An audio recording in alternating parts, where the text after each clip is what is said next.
Power क्यों दिया जाए कि वो इतना हद तक गिर सके? कोई अधिकारी इतना पावरफुल क्यों हो? उसके चरित्र की नियमित रूप से जांच क्यों ना हो? सभी नेताओं के चरित्र की और उसके बेटे की चरित्र की सही तरीके से जांच क्यों ना हो? यह सवाल खड़ा करता है। आए दिन ही ऐसी घटनाएं होती है कि जो भी कोई पावरफुल है वो बच्चों को का यौन शोषण करते पाया जाता है, रौंद देता है किसी भी तरीके से। तो इन चीज़ों से बहुत मन क्षुब्ध होता है और लोग शांत हो जाते हैं बस। लेकिन ये व्यक्ति का दोष नहीं, ये सिस्टम का दोष है। आखिर ऐसा सिस्टम बना ही क्यों जिसमें कि कोई अधिकारी इतना मन बढ़ू हो जाए कि वह इतना हद तक गिर सके कि किसी की बहन बेटी को मार दिया जाता है, यौन शोषण कर लिया जाता है। ये तो बहुत ही बुरा है, निकृष्ट से निकृष्ट है। हालांकि अच्छे अधिकारियों की भी कमी नहीं है, लेकिन यदि सबसे टॉप पर ही खराब बैठा हो, चरित्र का व्यक्ति बैठा हो, तो नीतीश कुमार भी कोई अच्छे चरित्र के लगते नहीं हैं, क्योंकि उनकी हरकतें बहुत गलत तरह की होती हैं। तो ज़रूरत यह है कि साफ सुथरी हवा दी जाए इन लोगों को। गंदे वातावरण में, पोल्यूटेड वातावरण में रह के इन लोगों का दिमाग सड़ जाता है और गंदी बातें ही सोचते हैं और अपने अधिकारों का दुरुपयोग करते हैं। इसी प्रकार की घटना है अमेरिका में।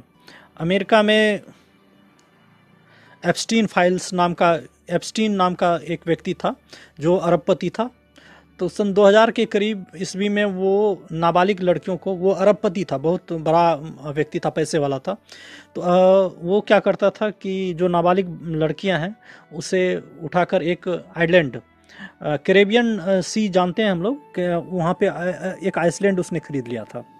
तो उस आइसलैंड पर ले जाकर वो वहाँ पर लड़कियों के साथ जो 14 से 17 साल की उम्र की जो कच्ची उम्र की लड़कियां होती थी उसे ले जाकर वो उसका यौन शोषण करता था, घुमाने के बहाने ले जाता था। इसी तरह उस सबको इनवाइट करता था, बड़े बड़े प्रधानमंत्री, मतलब इंग्लैंड का जो शाही खून है प्रिंस एंड्रयू, उसका भी इसमें नाम आ रहा है, एलन मस्क का नाम आ रहा है ये एप्स्टीन फाइल्स में, और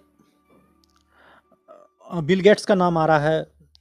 मोदी जी का नाम तो बस आया कि उससे कुछ ऐसे ही बातचीत हुई थी ईमेल पे, इनका कोई इस तरह का सबूत नहीं है, लेकिन फिर भी नाम आ जाना एक तरह से सवाल पैदा करता है। तो कुल मिलाकर दुनिया भर के जितने पावरफुल लोग थे वो उससे जुड़े हुए थे उस सेक्स रैकेट में।